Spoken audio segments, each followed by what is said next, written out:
স্নান বাইরে বলতে ব্যালকানিতেই ওদের স্নান দিই। স্নান দিয়ে ঘরে নিয়ে এসে দেখো এই যে সিনে বসিয়ে দিয়েছি আর চরণে দিয়ে দিয়েছি এই যে তুলসী ফুল, তুলসী দিয়ে তুলসী চন্দন দিয়ে দিয়েছি, সবাইকে সিঙ্গার করিয়ে দিয়েছি এই যে। আর আজকে এক একজনে এক এক রকম ড্রেস পরেছে।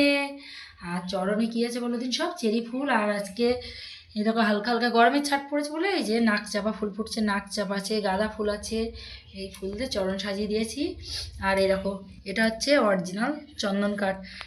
এটা একজনের বাড়িতে হয়েছে, এর আগের ভিডিওতে আমি বলেছিলাম যে একজনের বাড়িতে হয়েছে, সেখান থেকে একটু একটু করে নিয়ে আসি।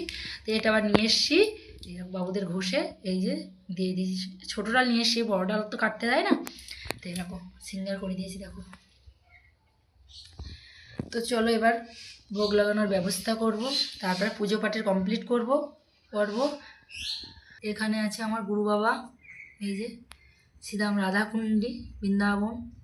এই গোপুসোনাটা এনে দিয়েছিল আমার মেয়ের এক বন্ধু, ঘুরতে গেছিলো, তাই আমি যেহেতু গোপাল সোনাতে পুজো করি বলে আমাদের সব গোপাল বলে, তাই গোপুসোনা এনে দিয়েছিল।